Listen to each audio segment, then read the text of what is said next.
Assalamualaikum warahmatullahi wabarakatuh. Baiklah, kita mulai pembelajaran pada hari ini dengan mengucapkan Bismillahirrahmanirrahim. Semoga pembelajaran kita berjalan dengan lancar dari awal sampai akhir.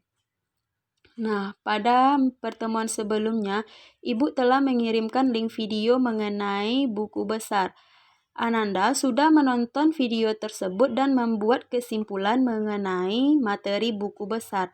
Nah, pada pertemuan hari ini, Ibu akan menjelaskan kembali materi mengenai buku besar.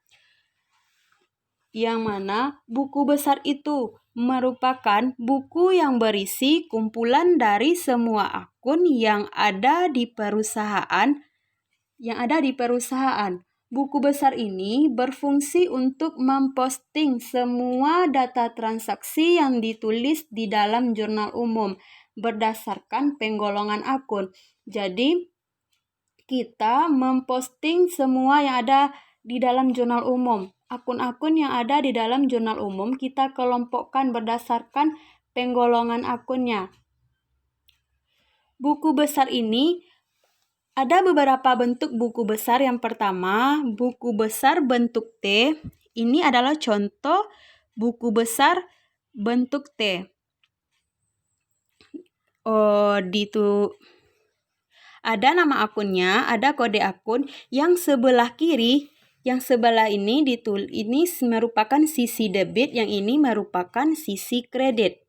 Jadi, akun yang ada di jurnal umum yang posisinya di debit kita tulis di sebelah kiri, dan akun yang posisinya di kredit kita tulis di sebelah kanan. Yang kedua, ada bentuk buku besar 2 kolom. Ini contohnya hampir sama dengan buku besar bentuk T, tetapi di dalam buku besar bentuk 2 kolom ini ada pembagiannya 2 kolom. Ada kolomnya bagian debit dan ada kolomnya bagian kredit. Di dalam bentuk 2 kolom ini ada kolomnya itu kolom tanggal, keterangan, ada ref, ada kolom debit, dan yang sebelahnya ada kolom tanggal, keterangan, ref, dan kredit. Ini diisi ketika akunnya itu posisinya di debit, dan yang ini diisi ketika akunnya itu posisinya di kredit. Itu kolom buku besar bentuk 2 kolom. Nah, yang ketiga ada buku besar bentuk 3 kolom. Yang bentuk 3 kolom ini ada kolom tanggal, keterangan, ada ref, debit, kredit. Nah, pada bentuk 3 kolom ini ada kolom saldo. Berapa saldo akhir dari akun tersebut? Yang keempat ada buku besar bentuk 4 kolom. Sama seperti dengan bentuk 3 kolom, tetapi di dalam buku besar bentuk 4 kolom ini saldonya itu ditulis mana saldonya yang di bagian debit dan saldo di bagian kredit. Itu buku besar bentuk 4 kolom. Sebelum kita masuk ke dalam contoh soal, Ibu akan menjelaskan cara pemberian kode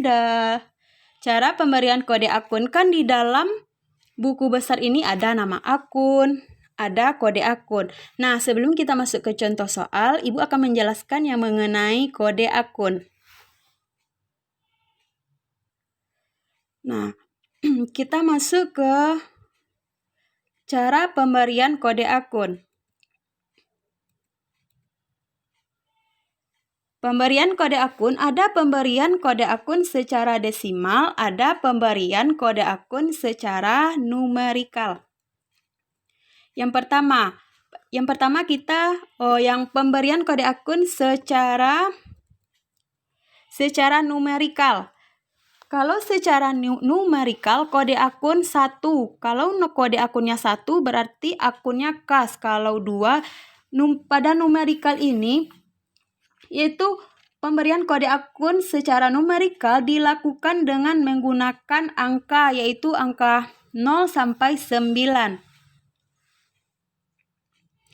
Nah, dapat kita lihat kode akunnya yang 1 dalam kode secara numerikal ini numerik dalam bentuk angka Ada 1, kode akun 1 itu merupakan akun kas, 2 piutang usaha, 3 wesel tagih, 4 surat berharga, 5 perlengkapan kantor, 6 peralatan kantor, 7 utang usaha, 8 modal, dan 9 pendapatan jasa.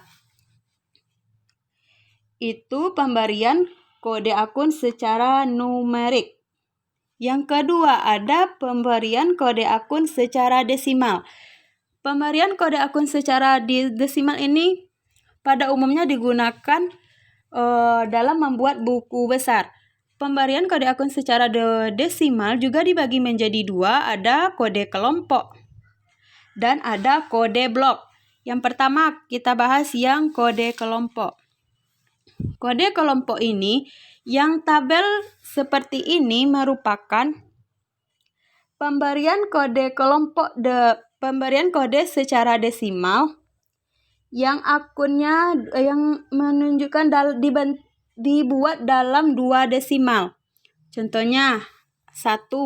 Ananda di dalam pemberian kode akun ini Ananda harus ingat kalau kelompok akunnya 1 merupakan harta atau aset. Yang kedua, utang, kelompok utang. Yang ketiga, modal. Yang keempat, pendapatan. Yang kelima, beban.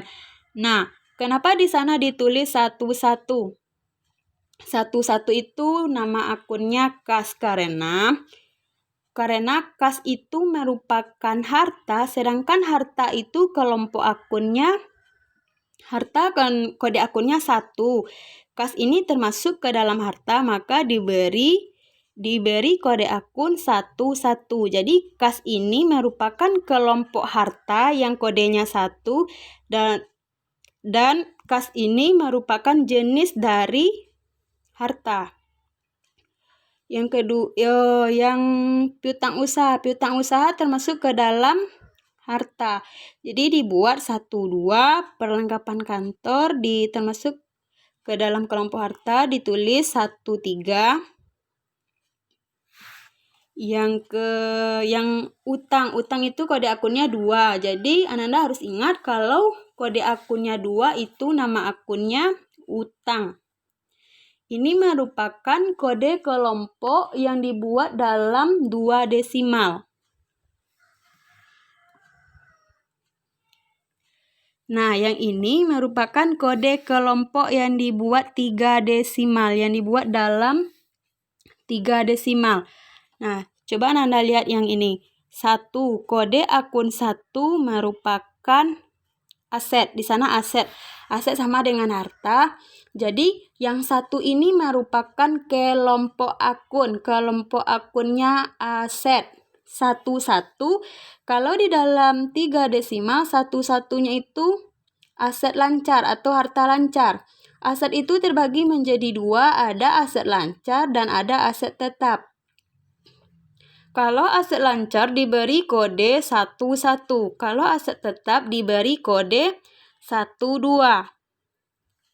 Nah, kita ambil contohnya kas. Kas itu kode akunnya 1-1-1. Kas termasuk ke dalam kelompok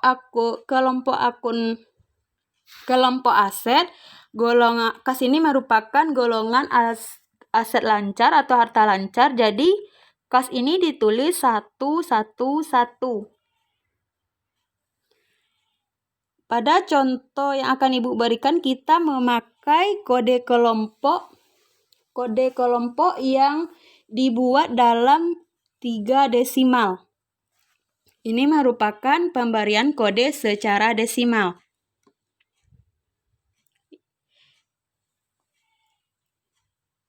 Yang ini lanjutan dari tadi. Nah, tadi ada pemberian kode secara desimal ada 2, ada kode yang ini nomornya 2. Ada kode kelompok dan ada kode blok. Kalau kode blok kelompok, yang di sini hanya ada 5 akun. Yang pertama ada aset, kewajiban, modal, pendapatan, beban. Di dalam kode blok ini kode blok, kalau aset itu kodenya 100 sampai 199.